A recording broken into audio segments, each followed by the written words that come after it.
حمید دما و خوش به هون جنیز و شر دنابرا ایران و اسرائیل دا دشوپینن روشا داوی چل بردسته و هیا ویگالوه داره چد قومه بتایبت لإیرانه یعنی هر و هر گفتن خوارن هری داویه جی گوتنه دوه هون تهرانه والا بکن. بله دست بکی دست لاورز و تماشاوان رونایی تیرا آلوزین دنابرا ایران و اسرائیل دا روژا خویا پنجمین در بازدی که براسته جی آلوزین به هم پا دنابرا ایران و اسرائیل دو بردوامن و بردوام بکن او پرچون وقت مگود 5 روز بره دست بکرن و گهشن قناقه که لشکریا به هم پا یعنی پر بتوندی در بازده با ایران ایرو یعنی روژا سشمی سر سبب درون و موشکین بالستیک ارشی اسرائیل کرد چند درین اسرائیل کرن هدف براستیجی لهم برویجی اسرائیل هر وها به ارشین خوین گران چند ناوان لطهرانه دناو دا آواهی شرکت آوشانی که او جراد بین صدا و سیما یا ایرانی بمباردمان کرد زیدتری 30 روکت لتل اویو و حیفا هاتن آوتن ده هلا ایران دا به انجام دا چند کس بریندار بود او بحثا ایران دکن ایران جی ده هدف گرتن آخوا دا یعنی وقت بجن لسر چاپامنی آخوا و سایداد که که هدف پر گرنگ دست نشان کرنه اسرائیل ناوه دنوکی نتنز هر وها پرشین و چند سازین لکولین هدف گرتنه انستوتیا زانستیا و زمان آل اسرائیل جی به تواهی هاتیه ویران کرن یعنی ام بگشتی بحث بکن دنها دا روشه که پر گران در باز به لحیلا ولاتین ایرانی بتایبتی لطهرانی کو پشتی بانگا اسرائیل و سروک امریکای دونالد ترامپ کو داخواست کر باجار تهران به والا کرن دنها دا جیم د پیوندی دانه گلک کردن مجی لطهران تین در کرن تین کجبر کرن کلوی در جیان دکن یعنی به ناو جیان به ناو خواندن به ناو کار کرن لطهران نه لی آستانگی هری زیده ایدی کنها ولاتی لوی داره دکشینن نبونا خارن و خارنیه نبونا بنزینه جبو تون بلن خوا بر به باجار کرد نشین بچن ولاتی در روشه که پر دجوار دانه و مترسیا وی که هی کو ایشه پیکا وزیر شرعی اسرائیل را گهم کو ایشه وی سپریزه که مزن جبو جهان هبه یعنی مبستا ویجه لیدانا اسرائیل جبو سر ایران و بطایبتی تهرانی و ناوه هنده کساتیان دیار کریه هر وها سروکی اسرائیل دیار کو نبونا وان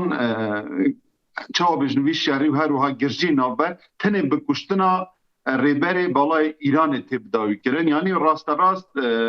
دبیجه بکشتنا ریبر ایران علی خامنه ای او شروی وره داوی کرن و داوی به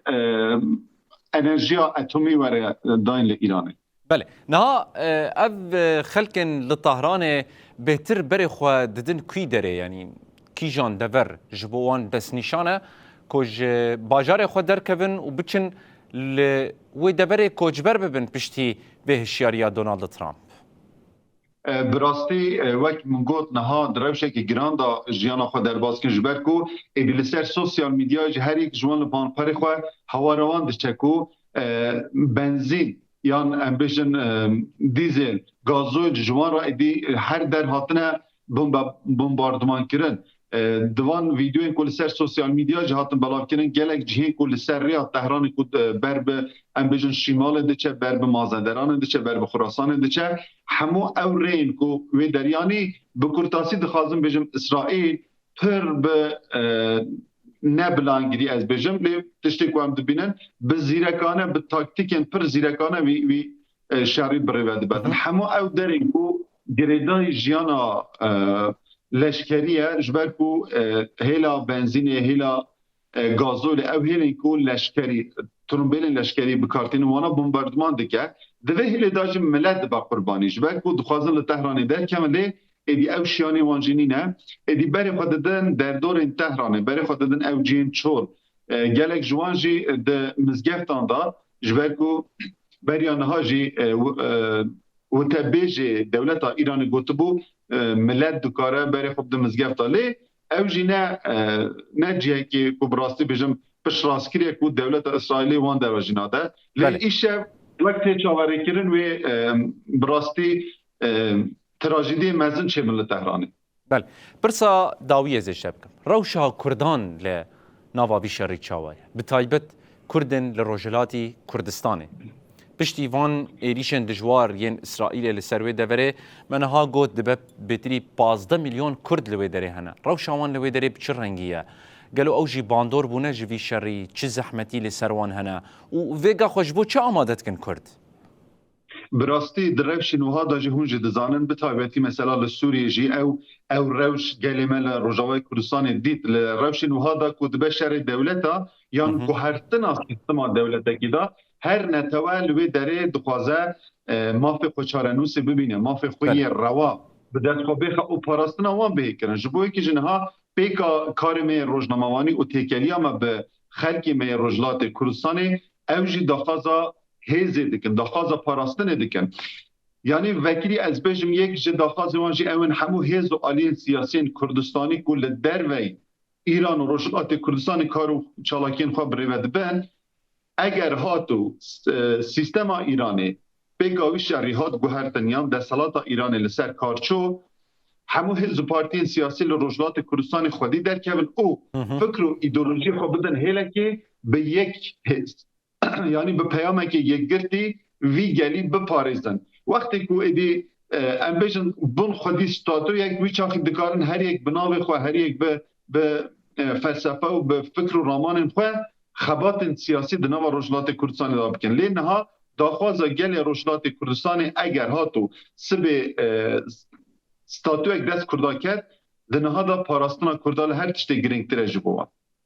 Hamîd Urmiye rojnamavan Bibûre ez vê kişi bêjim yanî